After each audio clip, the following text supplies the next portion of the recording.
vamos a hacer un ejercicio simple para poder modelar clases y atributos y métodos, y repasar la visibilidad de los atributos, los métodos y las relaciones entre clases. Para esto, este enunciado nos dice que una agenda tiene una lista de personas con nombre, apellido y teléfono. Puede buscar y mostrar por pantalla el nombre, apellido y teléfono de las personas según el nombre requerido. En este caso tenemos dos clases. La primera clase que voy a diagramar es agenda. Algo importante y a modo de repaso también es que cada clase que diagramemos va a tener un nombre. Ese nombre va a empezar con mayúsculas, va a ser con escritura del tipo Pascal Case, o sea que si el nombre es compuesto por dos palabras o más, cada una de las palabras iniciaría con una mayúscula. La clase a su vez se separa en dos partes, en realidad en tres, donde declaramos el nombre, los atributos y los métodos. Los nombres de los atributos son en camel case, de esa forma empiezan en minúsculas, y si tienen más de dos palabras o dos palabras, cada palabra empieza con mayúsculas. En este caso la agenda lo que nos dice es que tiene una lista de personas que van a ser del tipo persona. En este caso vamos a hacer uso del array list, por lo que necesitaríamos crear otra clase más que, como comenté recién, al ser del tipo persona va a ser singular, va a empezar con mayúsculas, va a tener sus atributos y sus métodos. Como toda clase es celosa de sus atributos y sus métodos, nosotros vamos a declarar todos los atributos como privados.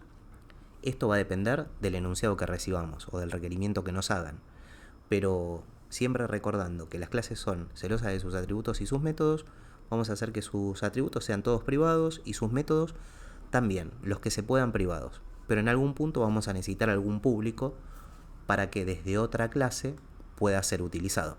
Como en este caso la agenda va a tener personas, estas personas, de acuerdo a sus atributos, van a necesitar compartir la información que tienen dentro para que la agenda pueda mostrarlas por pantalla como nos está pidiendo. Entonces, sabemos que cada persona tiene un nombre que es del tipo string, un apellido que también es del tipo string y un teléfono, que en este caso vamos a ponerle que es del tipo int, pero solamente para cambiar el tipo de dato.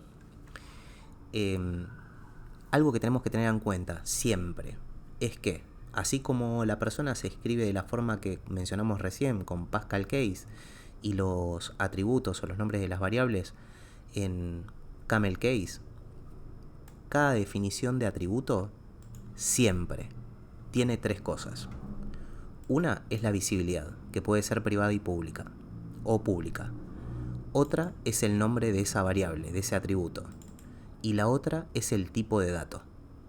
Estas tres cosas no pueden faltar en la definición de un atributo. Entonces, los métodos. Los métodos, comentamos entonces que al ser celosa la clase van a ser en su mayoría privados, todos aquellos que no sean necesarios que sean públicos, excepto que un enunciado nos lo pida o un requerimiento nos lo pida. Nunca le falta un constructor, o podría tener un constructor por defecto y no declararlo. En este caso no vamos a hacer uso de ese constructor, pero podríamos declararlo. Recuerden que el constructor siempre tiene el mismo nombre que la clase y puede o no recibir parámetros. En este caso vamos a hacer que reciba el nombre, el apellido y el teléfono. Entonces recibiría el nombre, el apellido y el teléfono. De esa forma se declararía correctamente ese constructor. Habría que explotarlo. ¿Dónde lo vamos a explotar? En Nazi Schneiderman, en NS Plus. Los setters los podemos dejar como privados. Recuerden que los setters reciben el tipo de dato del atributo que van a encargarse de satisfacer. En este caso, el setter de nombre va a recibir un string y va a ser del tipo void. De la misma forma, el set apellido o el set teléfono, pero el set teléfono recibiría un int, el del teléfono. y el constructor haría uso de estos setters. En el caso de los getters, pueden ser privados o públicos, también va a depender del tipo de requerimiento. En este caso vamos a dejarlo mencionado, como que los necesitaríamos, y una buena ejercitación sería que vos los puedas hacer. Los getters no reciben parámetros, pero sí retornan, como los setters, el tipo de dato del atributo. Por lo tanto, el getter de nombre no recibe nada, pero retorna un string. El getter de apellido retorna un string y el getter de teléfono retorna un int. ¿Qué nos falta? La relación entre las clases, porque declaramos los atributos y los métodos de persona, pero no los de agenda.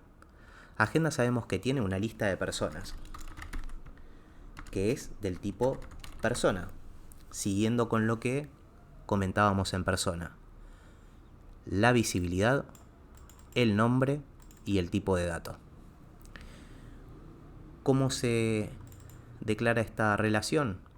Siempre la flecha apunta saliendo del que contiene al que es contenido. Por lo tanto, si esta agenda tiene una lista de personas, la agenda contiene a las personas y la flecha apunta de agenda a persona. Otra cosa que no nos podemos olvidar o no debemos olvidarnos es el nombre que va a contener esa instancia de array list de personas, en este caso. Que fíjense que lo que hago es coincidir este nombre. Y otra cosa muy importante es la cardinalidad, la cantidad de instancias que van a haber dentro de personas. Puede haber 0 o puede haber n. Puede estar vacío o puede haber la cantidad de personas que tengamos en la agenda. Algo importante acá. ¿Puede faltar esta declaración? Sí, puede faltar. Lo que no puede faltar es esta relación, porque en esta relación contengo lo que se expresaba dentro de esa declaración de atributo, que es la visibilidad, el nombre del atributo y en este caso, bueno, el tipo de relación. La relación en sí misma explica que contiene una lista de personas, agenda. Algo que nos faltaría entonces sería la declaración del método, que vamos a dejarlo con visibilidad pública porque lo vamos a utilizar probablemente desde alguna clase fuera de agenda para consultar. Y en este caso sería mostrar personas por nombre, que según dice el enunciado recibe un string con un nombre y retorna nada, porque muestra por pantalla. Si retornas una lista, tendríamos que ponerlo acá, pero como dice que no retorna nada, simplemente las muestra. Bueno, no dice que no retorna nada, pero dice que muestra por pantalla. Entonces, y que recibe un string que va a ser el criterio de búsqueda. Hecho esto, declarado el UML, diagramado el UML, pasamos a la explotación del método en NS+. Bien, ¿qué es lo que vamos a hacer? Empecemos por persona. Lo que vamos a usar de persona son los getters. Una cosa que podríamos hacer acá, acercándonos a la sintaxis de Java, es declarar un toString que nos simplifique un poco el trabajo. No recibe nada por parámetro y retorna un string, que ese string sea el nombre, el apellido y el teléfono. Y de paso, un poco más para ejercitar, pueden hacer los getters para practicar, los setters y el constructor. Yo voy a hacer el toString y un getter para que tengan de ejemplo. Entonces, lo primero que haríamos sería declarar en la clase persona del tipo público, va a retornar un string, vamos a llamarlo getNombre, no va a recibir nada por parámetro y vamos a hacer uso del bloque return para retornar el atributo de clase nombre. Ahora vamos al toString de la clase persona, va a retornar un string, se va a llamar toString, no va a recibir nada por parámetro y va a retornar un string que voy a armar escribiendo nombre dos puntos espacio, lo voy a concatenar con el get nombre que acabamos de declarar recién. Lo voy a concatenar con el apellido escrito por mí y lo que tenga ese atributo de clase. Y también lo voy a concatenar con el teléfono más el get teléfono. De esa forma tengo texto ingresado por mí concatenado con valores de los atributos de la clase. Ahora, lo más divertido, dentro de agenda, vamos a recorrer nuestro array list para que cuando dentro de esa lista, dentro de esa colección, encuentre una persona que coincida el nombre, la muestre por pantalla. Dentro de esta lista puede haber o una o ninguna persona o varias personas con el mismo nombre. Por lo tanto, lo que voy a hacer es asegurarme primero que mi array list tenga personas. Y después, importante, que lo recorra completo. Porque puede ser que en la primera posición tenga una persona con el nombre que me envían por parámetro y en la última también. Y de esa forma debería asegurarme de recorrer completamente todo el array list. Para ese caso, el ciclo que debería utilizar es del tipo for, que me asegura que voy a recorrer completamente esa colección. En este caso, tengo el bloque de for o el bloque de for each. Cualquiera de los dos se podría utilizar. En el caso que utilice un for, debería declarar una variable de inicio que empezaría en la posición 0 y terminaría en el largo o el size del array list, y debería ir avanzando una posición o incrementando una posición de mi variable de inicio en cada iteración. Voy a utilizar por conveniencia for each, donde tengo que declarar solamente el tipo de dato del array list que voy a iterar, el nombre de la colección, que en mi caso es personas, y cómo voy a llamar a mi variable en cada una de las iteraciones cuando, por ejemplo, en ese array list de persona, esa persona que esté iterando pueda entregarme cada uno de sus métodos públicos.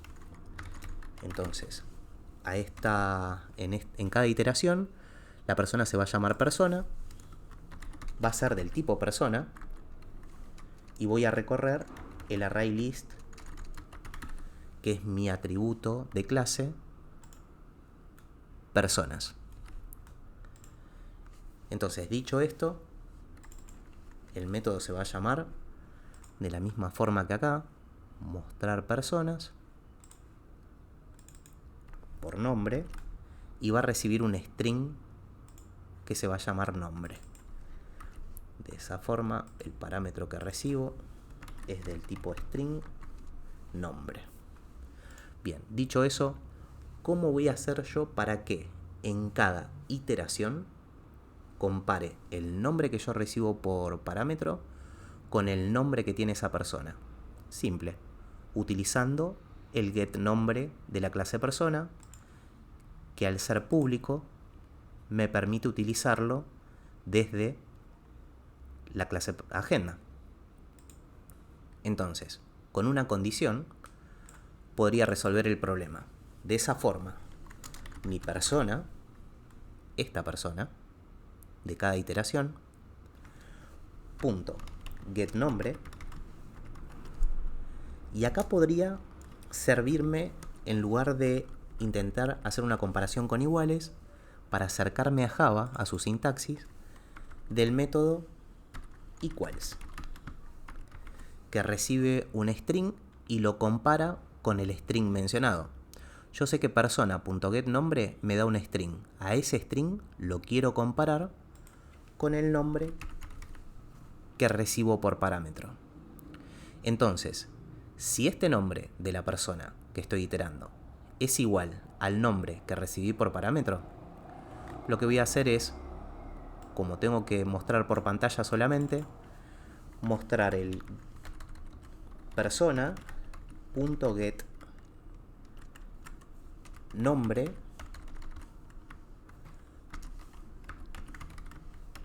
para mostrar su nombre, getApellido para su apellido, y getTeléfono para su teléfono. O hacer uso del método que cree, toString, que me ahorra todo ese trabajo, que básicamente me retorna el nombre con el atributo de la clase nombre, con el atributo de la clase apellido o su apellido, y con el atributo de la clase teléfono, teléfono. De esa manera, en cada iteración, si tengo esta coincidencia, me va a mostrar toda esa lista. Una cosa muy importante que no verificamos es que thisPersona tenga algo. Eso lo podemos hacer verificando que thisPersona sea distinto a null. Si personas tiene algo, vamos a iterarlo. Si no tiene nada, el enunciado no nos lo dice, pero podríamos poner aún no hay personas cargadas. De esa forma nos aseguramos que el ArrayList personas que tenemos en nuestra clase agenda tenga por lo menos un dato, porque si es distinto a null, tiene algo. Si esto es verdadero, lo itera. Si esto es falso, informa que no hay personas cargadas. Dicho esto, se puede trabajar también para ejercitar con la posibilidad de agregar otra clase complementaria que sea del tipo domicilio, por ejemplo, y dada una dirección, buscar por ese parámetro. De esa forma tendríamos que pensar un método que, en lugar de recibir un string nombre, reciba un domicilio o reciba parte del domicilio y que en cada iteración busque de acuerdo a ese domicilio. Cosa importante para tener en cuenta. En el enunciado anterior lo que nos proponía era que recibía un nombre y tenía que recorrer todo el ArrayList para encontrar todas las coincidencias que existiesen. Por eso optamos por un for. En el caso de utilizar un domicilio, que es una instancia concreta, que lo que va a hacer es buscar algo hasta que lo encuentre, y cuando lo encuentre no continuar buscando, para que el programa sea eficiente, podríamos utilizar un while o un do while. Esto queda de tarea y podrían aprovechar para practicar también de qué forma hacer que esa detección, cuando suceda, el programa termine sin necesidad de utilizar cortes artificiales, retornos o breaks del programa.